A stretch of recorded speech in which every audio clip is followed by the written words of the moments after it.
Well, good morning, everybody. Welcome to the ICT Educator webinar series for the fall of 2020. I'm Steve Wright, statewide director of the California Community College ICT sector team, which is part of the Workforce and Economic Development Department of the California Community College system. Today's webinar is brought to you by our sector team and produced by Nicole Sherman.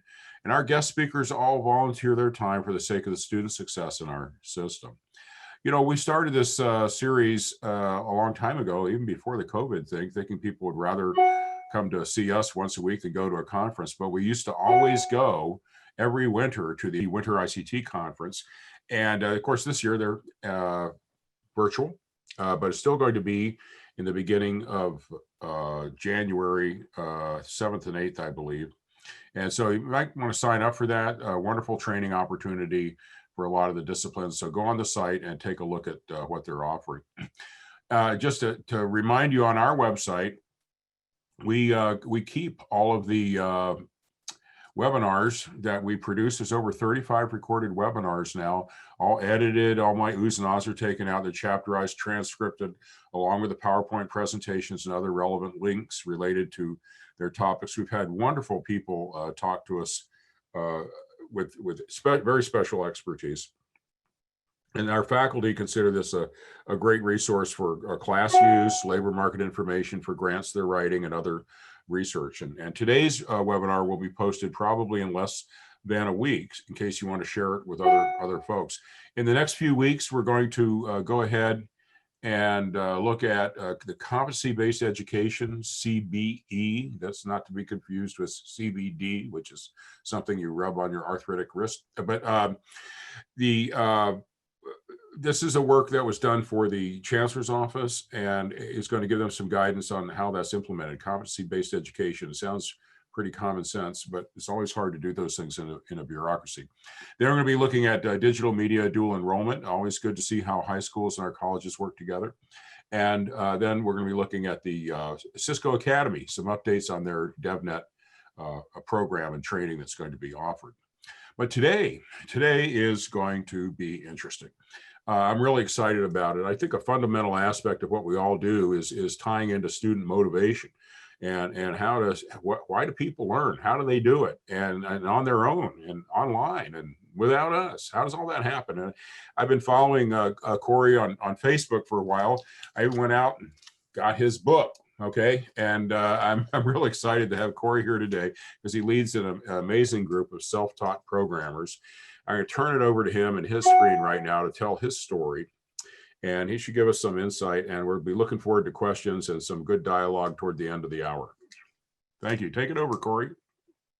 Awesome. So great to be here with you guys. I'm super honored to be talking to the faculty of different colleges. That's just a huge honor for me. So thank you so much for having me. And I'm going to go ahead and get my presentation started. And thank you for the awesome introductions. Okay, so welcome to my presentation, how college faculty can benefit from the self-taught programmer movement. My name is Corey Altoff. And like I said, I'm very excited to be with you guys today and to share some of the things that I've learned going from a beginner to a software engineer outside of school and sharing that journey with you.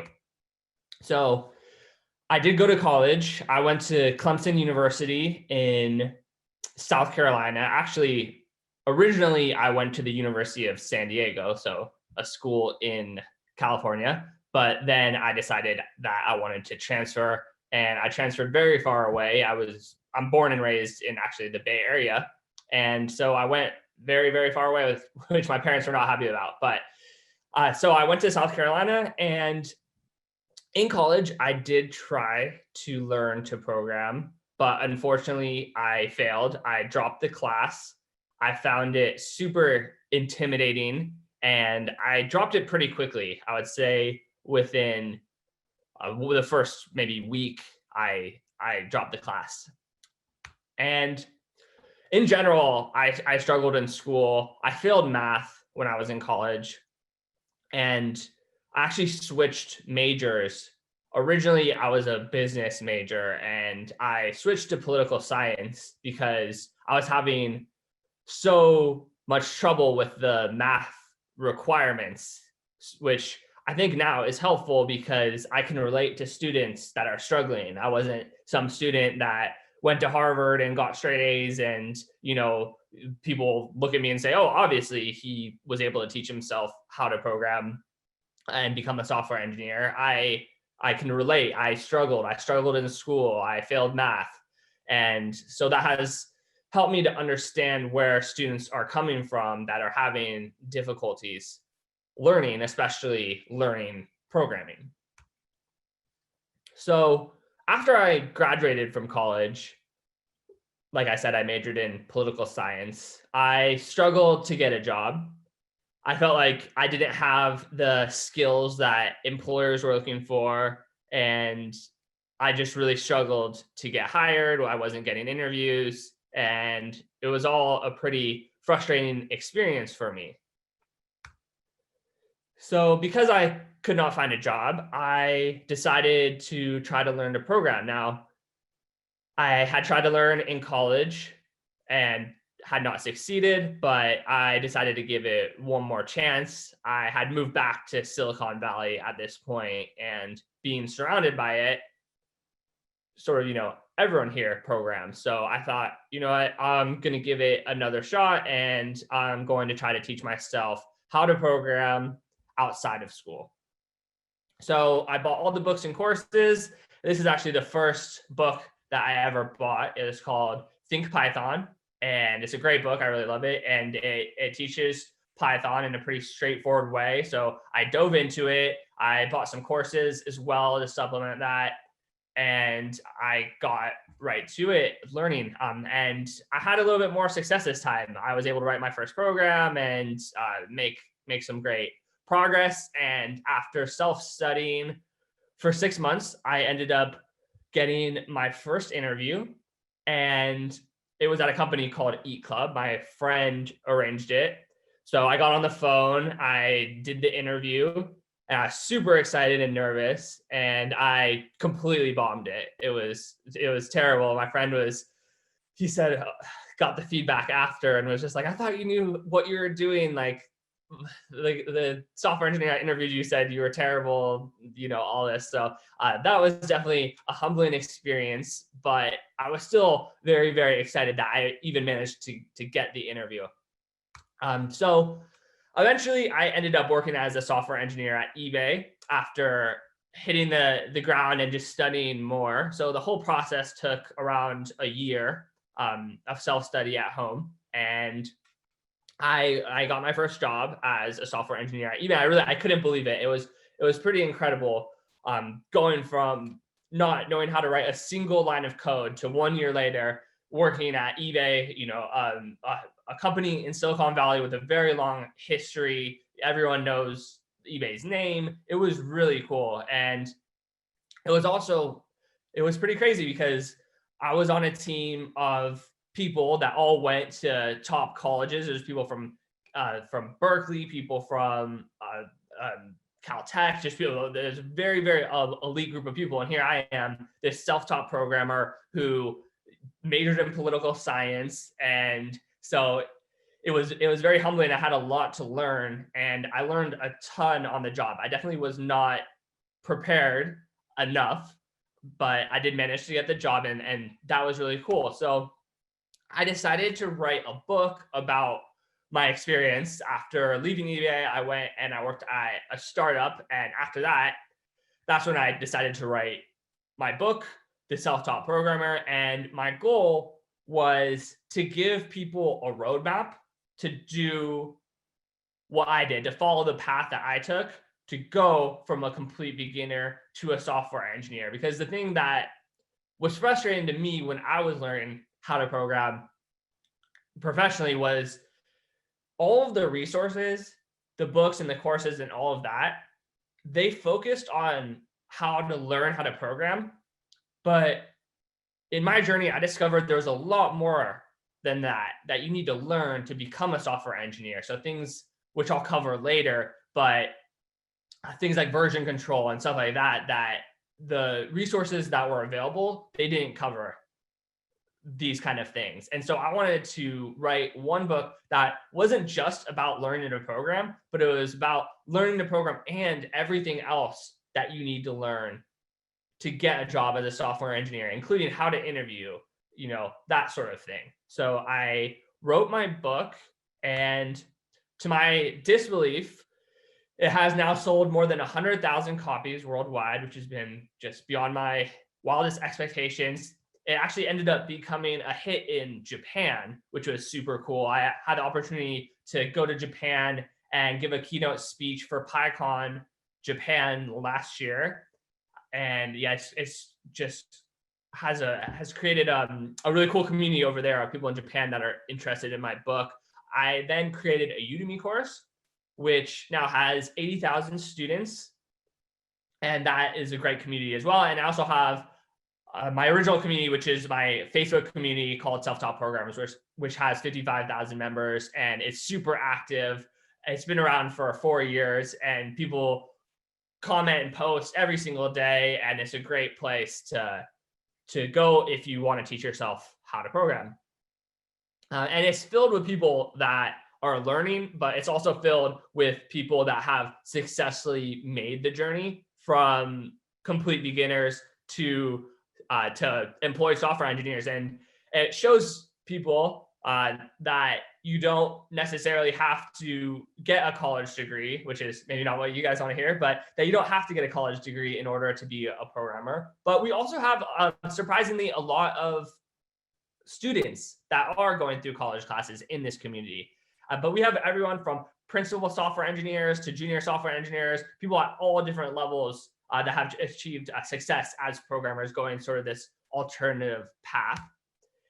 People like Victor. So he recently posted in the group, and he shared his story of how a year ago he did not know how to program at all. And today he's working with Python at a major tech company on the data science team. We've got Dragon, who said that he just recently got a job as a full-time programmer without a degree. So we have stories, success stories like this all the time, and it's super cool. This is why I love doing this. It's just because I have people messaging me all the time saying, you changed my life with your book. I never thought I could program, and now I'm making this really great salary at a tech company. And I just, we've literally had people be like, oh, I went from, all kinds of different work that is not an ideal job to working as software engineers. And it's definitely been life-changing for a lot of people, because as you can imagine, people that they didn't even go to school and they never thought they could do this are making the journey, learning how to code, and then landing these amazing jobs. So it's been really inspiring to see, and that's why I love doing this. And so I've learned a lot about how to teach programming as a result of doing this for what has now been 4 years. I'm also writing my second book right now. It's going to come out next year. It's about computer science, so I'm very excited about that as well. So I've been doing this for a while, and I've learned a lot, and I'm going to share with you 3 lessons that I've learned from my experience doing this that you can hopefully apply to your classrooms. So the first lesson is tell them why. Learning to program is hard. And so you need to make sure that it's clear to your students why learning to program will help them. This is a long journey that they're going to embark on. Like I said, it took me a year. It took a lot of other people in my community a year, but sometimes it can take 2 years, 3 years. It can take a long time. And that takes a lot of dedication. So they need to know what is at the end of the journey and why they should care about that. It's super important. So if you're teaching a class, I definitely would recommend starting with why. Why should you learn how to program? Why is this hard work going to pay off? And so I usually tell my students that the world is changing really fast and you need new skills to keep up. I read a great book called AI Superpowers. And in the book, the author said, I predict that within 15 years, artificial intelligence will technically be able to replace around 40 to 50% of the jobs in the United States. So we're living through an unprecedented time where technology is changing things faster than it ever has. The economy is changing fast, and you need these skills to keep up. Just to emphasize that point, this is a list of jobs via PricewaterhouseCoopers that they predict will not exist in 2030. And there's actually way more than this in the report. I wasn't able to fit all of the jobs because there's so many. But as you can see, tax preparers, data entry, there's tons of jobs that are no longer going to exist in just 10 years. So we need to teach our students the skills to succeed in a world that is changing so fast. And there are a ton of computer jobs available in the US right now. There are 389,488 open computer jobs available right now, according to code.org. And one of the problems that people have in school is the return on investment, right? So I was pretty disappointed in majoring in political science and spending all that money going to school and all that time, and then coming out of school and feeling like I couldn't get a job and I didn't learn the right skills and employers weren't really interested in the skills I had. That's not the case with computer jobs. I tell everyone, I actually don't discourage people from going to college. People come into my Facebook group all the time and ask me if they should drop out of college, and I say no, please don't drop out of college. I'm trying to give people inspiration that they can do it on their own, but it's certainly, the world has not fully changed. People favor college degrees. Often companies prefer people with college degrees. And if you get that computer science major, you're especially in California, I mean, you're set in terms of your career. There's 389,000 jobs available right now. And that should be a huge motivating factor. And computer science jobs are growing like crazy. So according to the US Bureau of Labor Statistics, they predict that between 2020 and 2029, software engineering jobs are going to grow by 22% per year, which is much faster than average. I think the average is something like 7% or 6% or even 5%. I'm not exactly sure, but it is incredibly, the growth is way, way faster in computer jobs.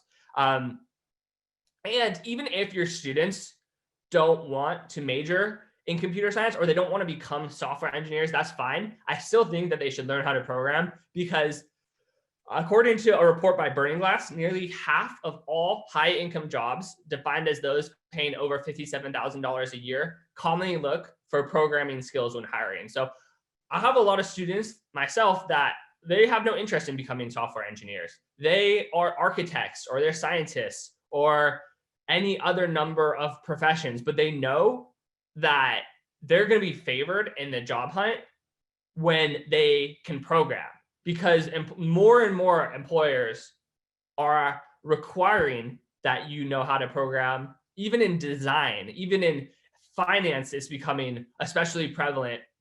These employers want you to know how to program. You're going to be favored in the application process if you do know how to code. It's just hugely important no matter what industry you're in. And also, working as a software engineer is a lot of fun too. So I think you should try to tell your students how much fun it is to work at a tech company. Software engineering as a career is great. You're never bored. There's always new challenges. You're always learning something new. And so it's a great career, and let them know about the perks of the different tech companies in California. If you end up working at Google, you have nap pods and catered lunches and all this kind of stuff. So definitely let them know that there's a big reward at the end if they do stick it out and put in the effort and learn how to program. So the next lesson that I've learned is to teach the right programming language. So I especially feel passionately that no one should ever teach Java. And you should especially avoid low-level programming languages like C.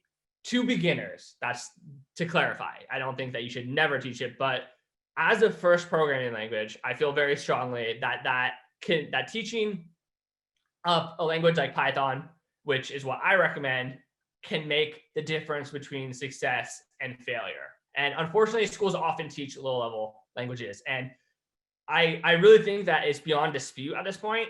A lot of people still argue this in my Facebook group. I will say that you need to teach Python first, and a lot of people will agree, but still people will come out and say, no, you should learn C because it will make you a better programmer, or learn Java. And the most important thing is teaching someone how to program, right? And it's just, I don't think you can even dispute that if you teach someone Python, they're going to have a better success rate. It's just, I've seen it over and over again. And I've had so many of my students tell me about their horror stories of learning Java in school. And actually so I've tutored 2 people through community college programming classes, and one of them taught Java. And I was literally the student that I was helping, I was teaching her Python at the same time so that she would understand Java.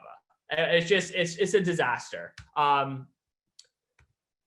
So like I said, I think that you should always go with Python as the introduction language, the first language that you teach someone, because it's easy to read, it's simple to understand, it's in incredibly high demand, and there's many different paths that you can take as a Python developer. I think that's very important, especially with community colleges. You don't know for sure that people in your classes are going to go on to a 4-year degree. They might not. This might be the only skill in terms of programming that they learn. And you want them, actually, my wife has an AA, and that's that's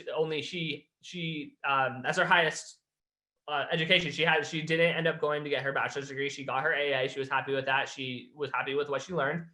So many people are just going to get their AA. And so you want to make sure that you're teaching them the right skills, teaching them skills so that they can have a successful career, even if they don't go on to a 4-year degree. So it's super important to teach them a skill like Python, because as you can see, Python is the fastest growing programming language right now. It's growing like crazy, and it's in incredibly high demand. If you look at this survey from Stack Overflow, you can see that Python is the most wanted technology employers are looking to hire for right now. And this ties into point 1.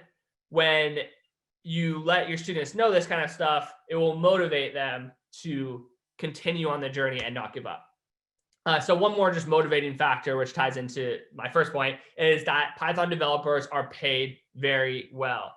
In San Francisco, the Bay Area, which is, of course, California, where you guys all teach, Python developers get paid $137,000. That's a very high salary. That's very motivating. And it's important to just continually reinforce this type of motivation. So I always show my students Hello World when this point comes up about Java versus Python. And I think it really drives the point home. So of course, Hello World is the first program that you traditionally teach people learning how to program. And this, as many of you are probably aware, is how you print Hello World in Java. Class, Hello World, bracket, public static void, main, string args, bracket, system.out.println, hello world in quotes, semicolon, bracket, bracket. Super complicated. What's a public static void? What's a main? What's a class? What's a system.out? This is far too complicated just to print hello world to teach to beginners. And in my book, I don't even introduce classes until halfway through my book. And yet, in order to teach someone hello world, the very simplest program you can possibly do in Java, you have to immediately introduce the concept of classes. This is hello world in Python. It's one line, print hello world. It's super simple. It's easy to understand. You don't have to explain classes. You don't have to explain what a public static void is or anything like that. It's not intimidating. And it's so much simpler to teach. So I don't understand how anyone can possibly think that it's easier to teach someone this than this. So as you can probably tell, I feel very passionately that you should start with Python as your first language. As they learn how to program, they're only going to build more complicated programs, and things in Java remain equally hard to understand. And in Python, they are much simpler, which leads to a much higher success rate for people learning how to code. So lesson 3 is just a few other things to think about, a few other things I've learned in my journey. So this lesson is that the order that you teach things in is important. So that's something that I've learned, is that order matters. So I always tell my students about Josh Waitzkin, and he became a chess prodigy by learning chess in reverse. So traditionally, when you're learning chess, you start by learning and memorizing a bunch of opening moves. But what he did was he studied endgame first, which is when there's a pawn or 2 pawns and a king left.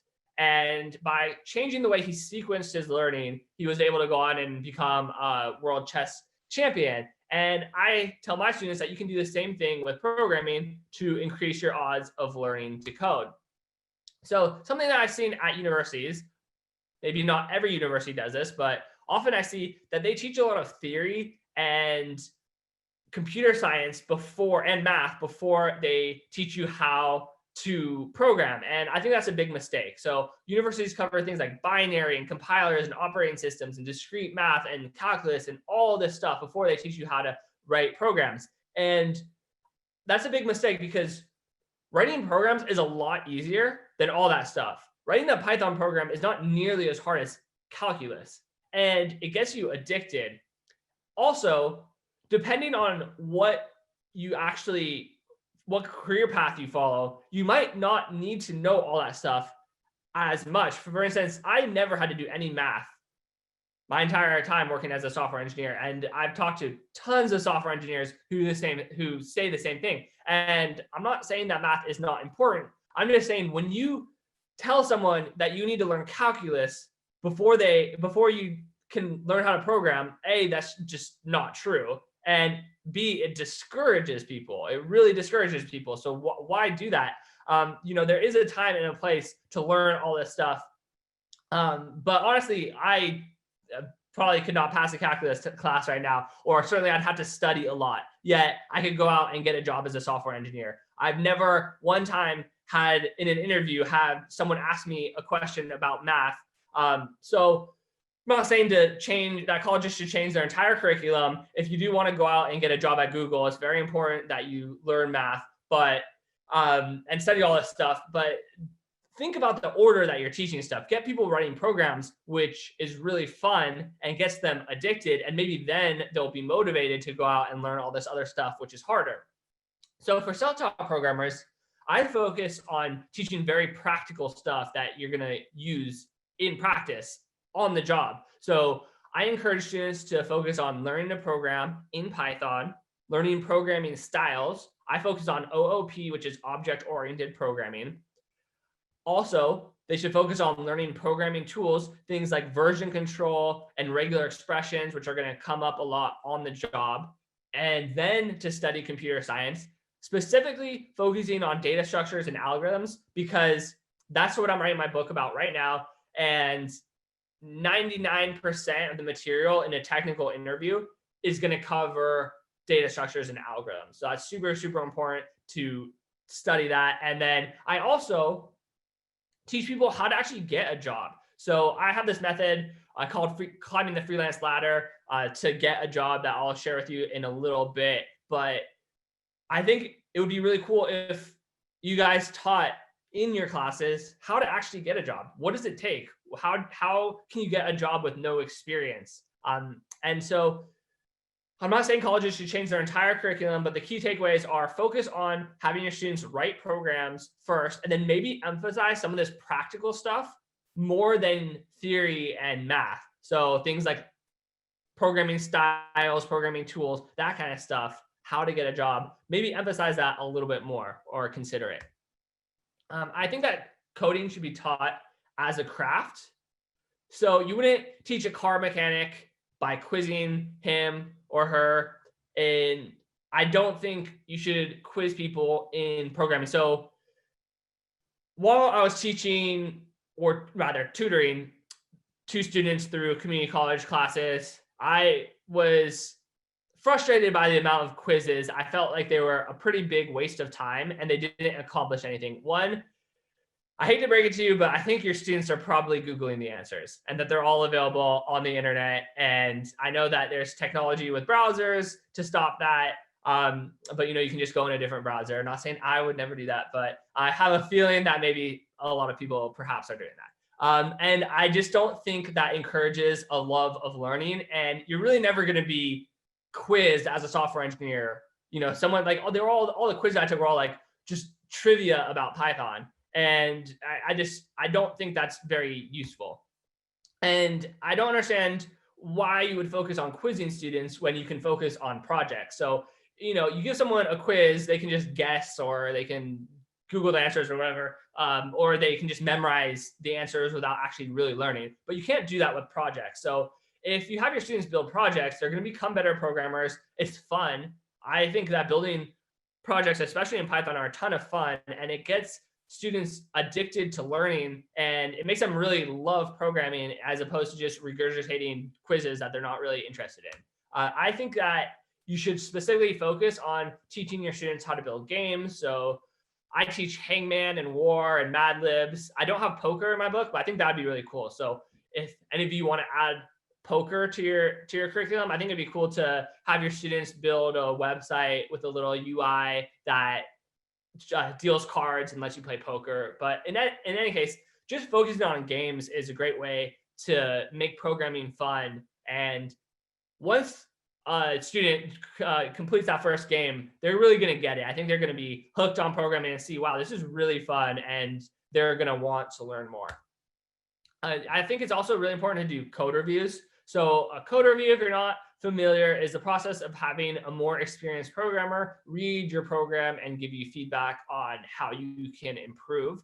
And so I did that for all my students in a mentorship program that I started, and they loved it. So I would go through, I'd give an assignment, and then I would leave comments about their code and how they can improve. So that's very important. As self-taught programmers, one problem that we have is that we might think that we're writing really good code, but we're not. We're actually making mistakes, or our code is way longer than it needs to be. So code reviews are really important. And I think that is an advantage of the college system, is you have professors who know how to program and can give this type of feedback that can really help. You also are going to want to embrace community. So one idea that I had that I thought would be really cool is if colleges want to create a Facebook group for everyone that's learning to program at the entire school. That could be super cool. One lesson that I learned is that you have to go where the students are. So I know that a lot of you use Blackboard in their forums.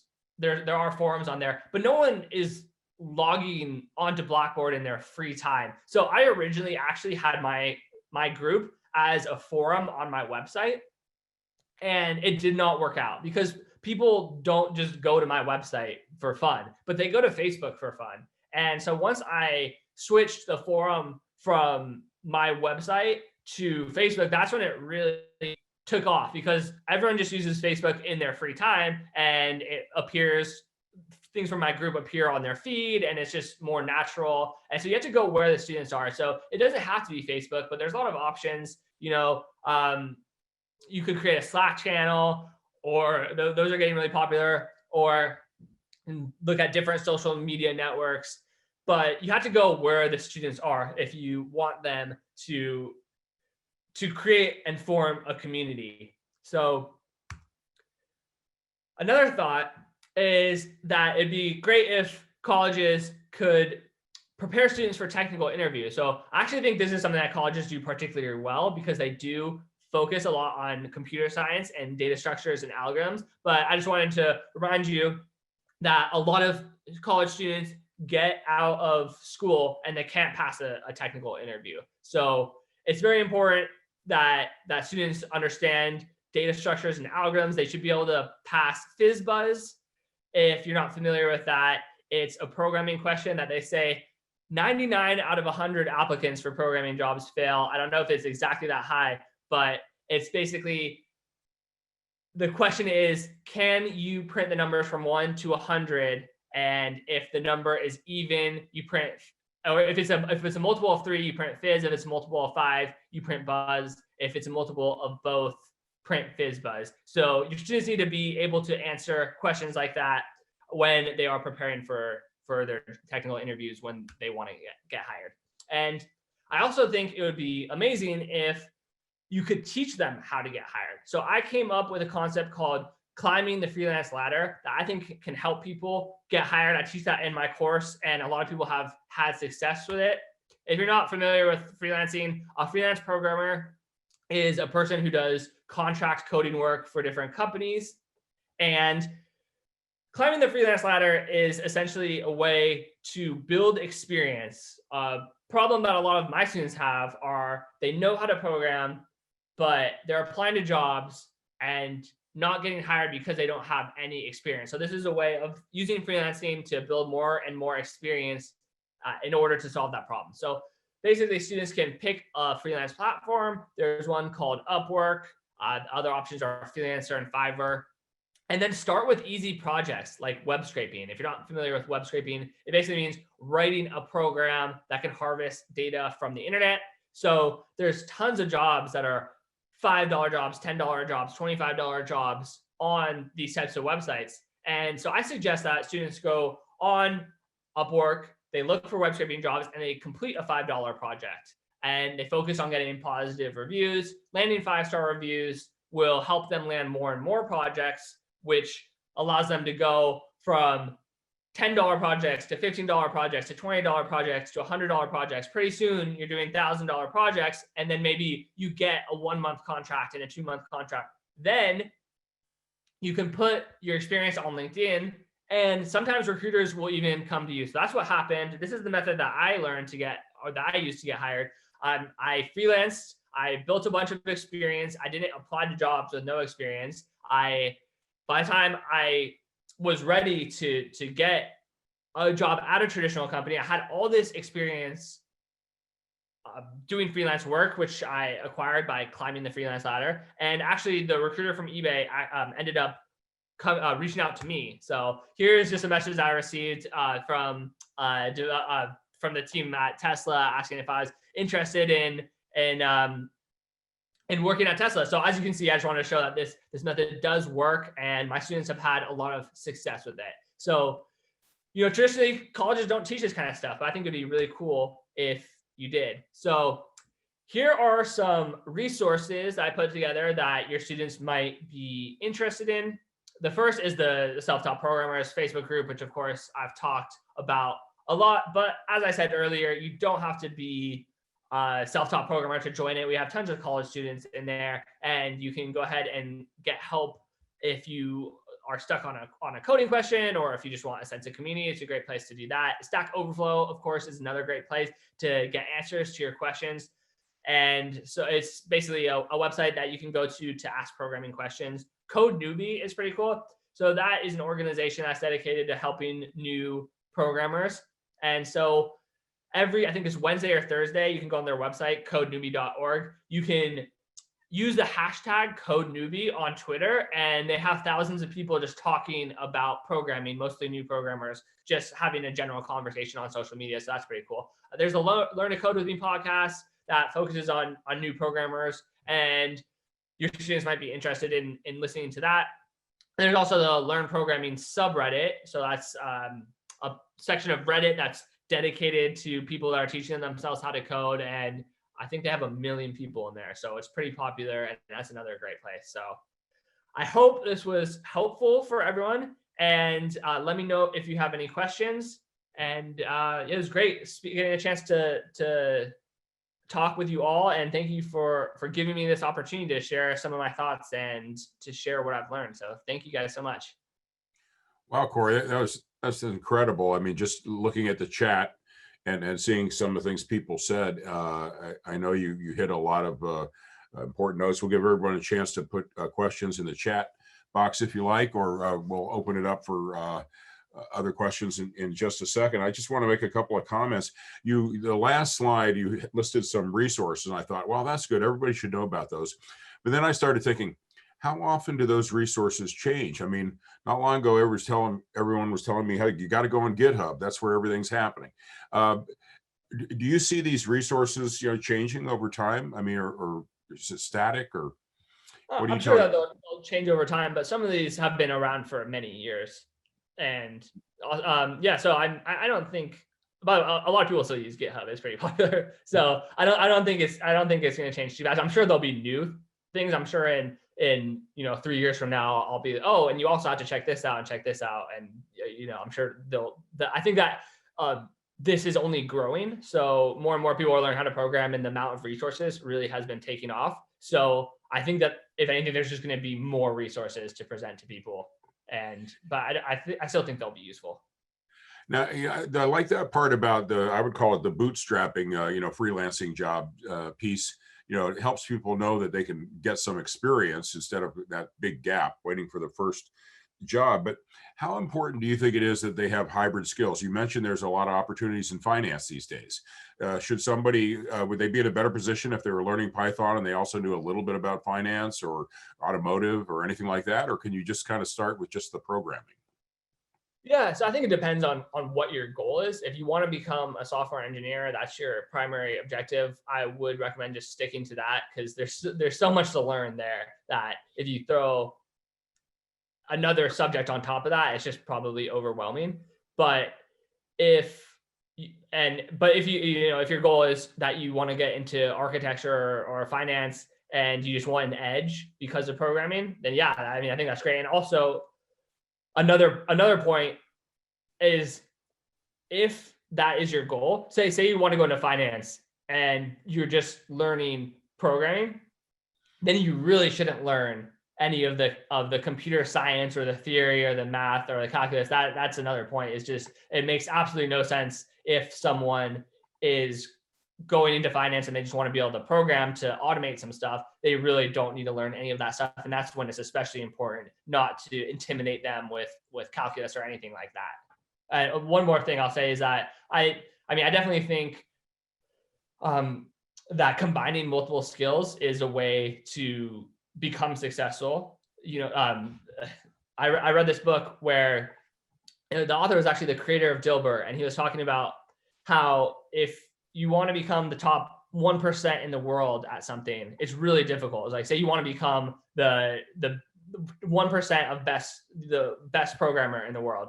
That's really hard. But say you wanted that it's easier to instead focus on two skills. So you could say, I'm going to be the best person in finance, and I'm going to be in the top 10% of finance and the top 10% of programmers. And that's actually much easier than trying to be the top 1% of just one thing. So I think that combining skills is super important. That's good to know. One other questions I had here. How do you suppose this COVID environment we're in, the virtual environment? You mentioned all those wonderful free cafeterias the tech firms have. Well, they're sitting empty right now. Are the jobs still occurring if people are distributed? Yeah, for sure. I mean, from what I've seen, there's still a lot of computer science jobs that have just all gone remote. So, Mhm. hopefully it'll end at some point too. But yeah, I definitely think that there are definitely still a ton of, I've been doing a lot of posts on my blog and stuff about companies that are still hiring software engineers. So I don't think it's impacted the hiring of software engineers. It's just everything has gone remote. And yeah. Well, I'm going to go down the list of some of these chat questions. Byron Lilly says, "Wow, that was fantastic. What was your favorite course at Clemson? Was it Clemson that you?" Yeah. Oh man, my favorite course was probably, oh man, I don't know. I really enjoyed my time there, and the really cool thing was the football games. They're amazing. I going to those games, they're like NFL games. We have a stadium that seats like 100,000 people, so that was super cool. But in terms of courses, definitely writing. I mean, I think that in my college experience, my writing classes had the biggest impact on me. It really inspired me to write my book, and I definitely benefited from those courses. I had some really Well, great English professors that I'm very. that speaks to your hybrid statement as well. I mean, writing Yeah. a book has propelled you, and it's helped a lot. And next question, Gina Hansen asks, "Do you think GitHub is relevant anymore?" Oh yeah, for sure. Pretty much everyone uses GitHub at companies, and it's definitely super relevant. and you have to know how to use it. That's something I struggled at when I was at eBay, was using GitHub. It's kind of hard when you when you are actually, it's one thing to use it alone in your room when it's just you, but when you're actually collaborating with other people on a project, it's kind of hard. And I remember my boss actually getting frustrated with me because I was struggling, like I was having a hard time with GitHub. And so I think that's something that schools should spend a lot of time teaching, because it's very important.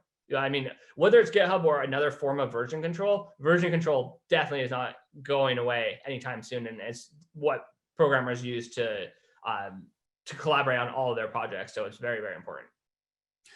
A couple of our listeners really responded to your emphasis on Python, and Pat McClanahan brings up a point that we all know here is we have a standardized transfer model curriculum in the community college system that allows a student to take certain courses here, which then automatically transfer to the CSUs. There's what, 30 some CSUs, and it includes C+ as the primary language.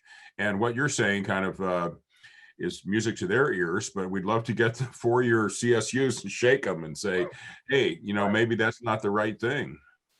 Yeah, that's crazy. I don't understand it. If you saw the amount of horror stories I get from people, it's just anytime the subject comes out, I mean, it's really, really frustrating. I don't understand. Understand that. I mean, bureaucracies move very slowly. Right. And so a student, when they come out of high school, they have an opportunity to go to community college for 2 years, take those transfer classes, and then get guaranteed admission in a CSU and get that coveted CS degree. Right. And so it's a pathway that it sounds like it's a trade-off. Are you willing to spend 4 years getting a CS degree, or do you want to go out and learn something valuable and get to work in a year? Yeah, I mean, so I think the way you guys can solve it at community colleges is just to teach Python and then teach C++, or even teach them together. Like, this is how you do it in Python. This is how you do it in C++, because it's not that there's no value in ever learning C++. It's just shouldn't be their first language. So I think that's fine. I think that you could definitely make a difference just by, I don't think you should just say, oh, well, these universities have this requirement, therefore we're going to start with C++. I think it would be a lot better for you guys to say, okay, well, that's fine. We're going to teach Python and then we're going to teach C++ after. So I promise if you teach someone Python first, they're going to have a way higher success rate of learning C++. So that's how I would handle it. Looking at some of these other questions here, I think I'll go ahead and open it up to the group if anybody wants to verbally speak up and ask a question. Can I grab one, Steve? Yeah, Mike. So my question, Corey, is how could I partner with my students? I teach Python, three classes. We're a course, so 3 classes. How can I partner with my students and make them a self-taught programmer? So yeah, I actually addressed that in my book. So when I talk in my book, when I specifically address people that are in college, I say, look, you don't have to be learning outside of the school system in order to practice this self-taught programmer philosophy. You just have to really have a love of learning, want to learn outside of school. So encourage your students to learn outside of school. Say, hey, you know what? I'm teaching you Python right now, but it would be really great if you could work on projects outside of school. The thing that makes someone follow the self-taught philosophy is basically a love of learning, wanting to learn whether you're told to or not. And yeah, basically it's sort of just a love of learning and like loving programming and wanting to do it whether you're told to or not. Here you go, Mike. You gonna do that? Well, I guess so. We often talk these days about something called the flipped classroom, where the students do their studying at home and come to class for a discussion. And it would seem to me that if I was smart enough, I could arrange a discussion to motivate these people to kind of manage their own learning, to act like, even though they're in my class, they have to do my assignments. I'd like to be able to get them to manage, take responsibility for their own learning and become a self-taught programmer. And do you have any ideas on that? Yeah, let's see. How do you get students to manage their own learning? I mean, yeah, I think that getting rid of quizzes is a step in the right direction. because they're sort of accountable for their own learning and focusing on projects. If you make them focus on projects, then they're responsible. They're responsible for figuring it out. And let's see. I don't know. I'm gonna have to get back to you on that one because that's sort of a tough question. But I can certainly think about it and try to see what I come up with.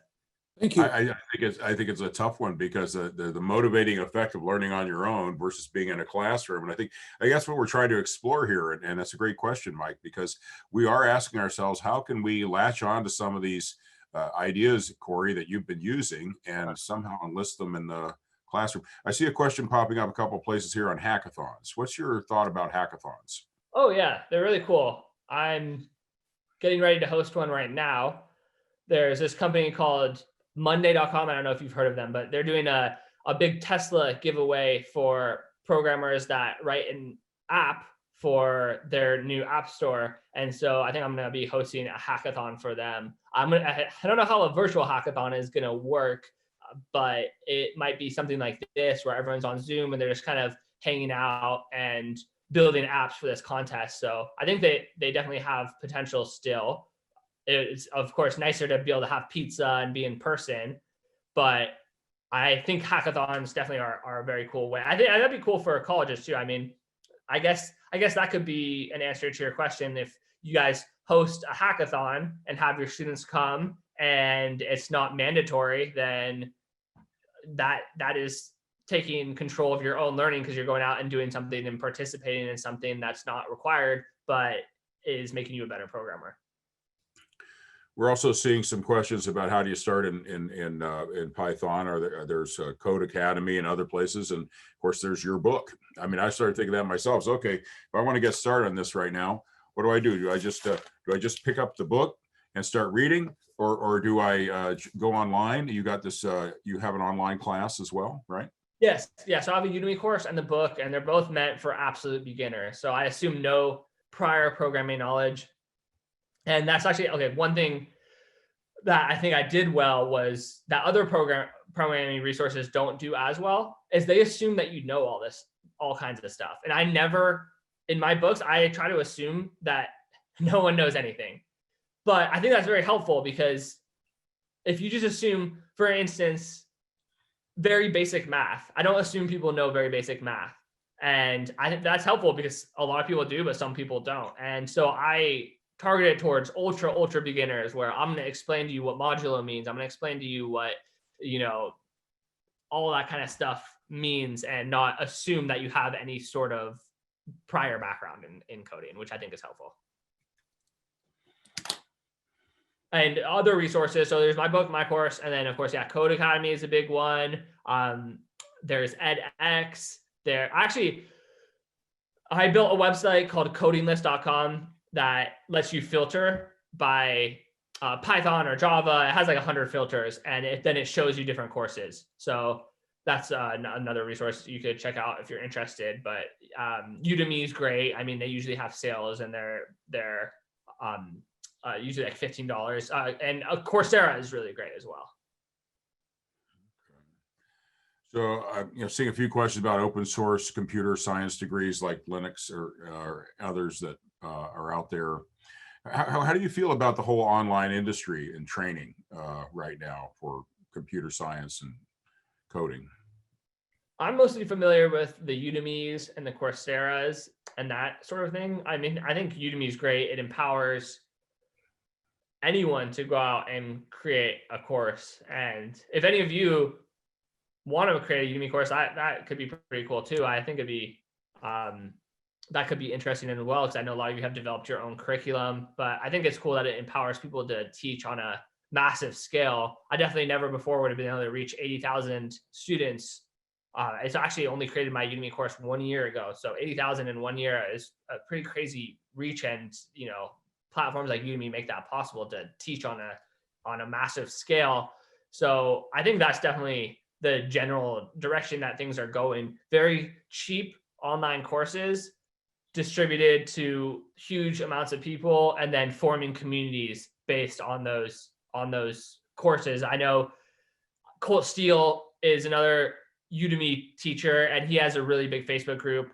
based on his course. And so I definitely see that as the future. You can take these sort of courses and then communicate with the other people taking the courses in a Facebook group or a Slack channel or whatever it is. So that's where I see that industry. I love to listening to you, Corey, because I'm trying to synthesize what it is about your message that I think is so captivating. And part of it is that it's kind of a grassroots bootstrapping kind of way. Anybody can do it. And then another part of it seems to be that you got to keep the objective, the job, the fun, and those kind of things clearly defined, and the money too, in front of you. And the original reason for being interested in having you speak to the group is, can we remind ourselves how to tap student motivation? And I think you've really covered some wonderful points. We got time for about one more question if anybody out there has a burning issue. Cool, and thank you for that. Oh, heck, Steve, let me go. First, I teach business at De Anza College, and Corey, thank you so much. This one really spoke to me. Thanks for starting with your personal story. Very, very powerful. I teach business and I've been doing it for 20 years. And for me, part of it is about telling students what's the latest stuff that would enable them to bypass the bureaucracy, whatever works for them. Because you know what? If they get skills and they get employment, my community is made safer and the world's made a better place. It's like, 1,000 little V8 engines, or 1 million or 1 billion, this could make a difference in the world. This is big stuff we're talking about. So I'm not worried about protecting my job. I'm worried about how to help students navigate, the confusing array of choices. My question for you is about your hackathon. So would the people that participated in your hackathon split the Tesla or something, or would one of them go away and win it on their own? How does that work? Oh, that's a great question. Yeah, no, you wouldn't split it. It's basically, it would just be everyone hanging out, building their own apps, and just for the fun of talking while you're coding, basically. I'm trying to figure out the exact format. So I'm thinking either Zoom or maybe Slack. I mean, it's sort of hard to code while you're talking on Zoom, and that might be distracting, but I'm not sure. I have a Slack channel as well that I'm working on building. So maybe just like typing on Slack, like, oh, how's everyone doing? So I don't know how captivating it's going to be. So it's definitely, if you want to come, you're welcome to come, and you can check it out. But it's going to be definitely an experiment. I'm going to have to brainstorm ways to keep it more engaging than, because since we can't do the in-person type stuff, which is frustrating. But well, I'm relieved to hear that you're still scratching your head about some of this stuff and trying experiments, because that's what we all should be doing. Oh yeah, it's really hard. Do you know Shelly Bowers by any chance? I do not. She worked at De Anza for like 25 years. So I grew up in the Bay Area. So I actually went and I saw Steve Wozniak speak at De Anza and that was super, super cool. And so I love De Anza. It's very close to where I grew up. So it's great to meet a professor from there. So it was awesome to meet you. Thank you.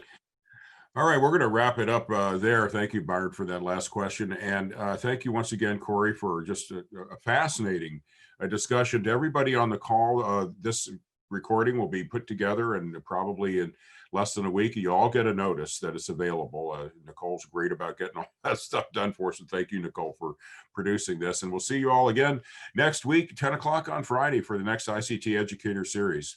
Thanks again, Corey. It's been a great one. Thank you guys so much. I really appreciate you guys giving me the opportunity to do this, and I had a lot of fun. So it was great to meet you all, and thanks for the wonderful questions, and best of luck. You guys are awesome. I really appreciate college professors and faculty and everything that you guys do. I think you guys are doing an amazing job, and thank you. And it was just an honor to be here. So everyone have a great day and take care. Thanks again. Thank you. Bye-bye. Bye, guys. Bye.